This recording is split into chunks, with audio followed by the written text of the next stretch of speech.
Good evening everyone. অনামিকা কিচেনে সকলকে স্বাগত জানিয়ে আজকের ভিডিওটা স্টার্ট করছি। আজকে আমি মাছের একটা রেসিপি তোমাদের সাথে শেয়ার করলাম বন্ধুরা। প্রথমে মাছটাকে কেটে নেওয়া হয়েছিল। মাছটার নাম হলো কালীঘন্যা মাছ। টুকরো টুকরো করে কেটে নেওয়া হয়েছিল, তারপর ভালো করে ধুয়ে নুন হলুদ মাখিয়ে নিয়েছিলাম মাছটাকে। তারপর কড়াইতে সরষের তেল দিয়ে দিলাম। তেলটা গরম হয়ে যাওয়ার পর সামান্য পরিমাণ নুন অ্যাড করে দিয়েছিলাম। একে একে মাছগুলোকে ছেড়ে দিয়েছিলাম। এক পিঠ ভালো করে ভেজে নিব। মাছটা ভাজা ভাজা হয়ে গেলে এক পিঠ আবার মাছটাকে উল্টে দিব।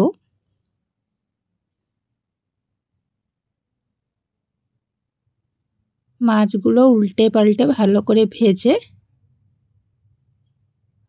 একটা একটা করে উঠিয়ে নিয়েছিলাম।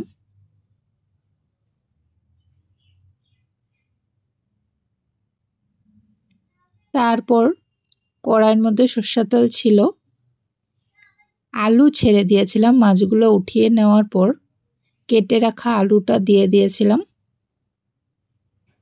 আলুটা দিয়ে ভালো করে ভেজে নিব। সাথে পেঁয়াজ কুচি দিয়ে দিব, চেরা কাঁচা লঙ্কা, টমেটো সব কিছু একসাথে অ্যাড করে ভালো করে ভেজে নিব। এবার মশলাগুলো অ্যাড করে দিব। হলুদের গুঁড়ো, নুন, শুকনো লঙ্কার গুঁড়ো, জিরে গুঁড়ো সব কিছু একসাথে দিয়ে মশলাটাকে ভালোভাবে কষিয়ে নিতে হবে।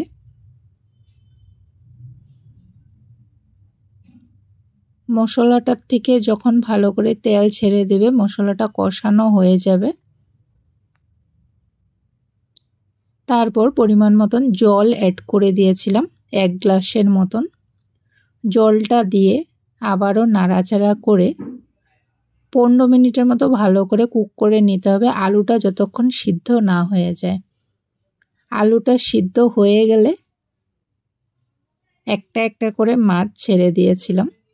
মাছটা দিয়ে আবারও 5 মিনিটের মতন ঢাকা দিয়ে দিয়েছিলাম।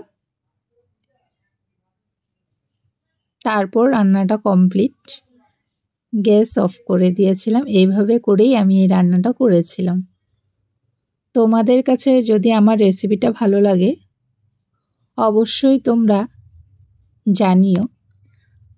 ভিডিও ভালো লাগলে লাইক, কমেন্ট অ্যান্ড সাবস্ক্রাইব করে দিও।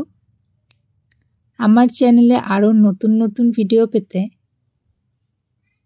তোমরা আমার পাশে থেকো।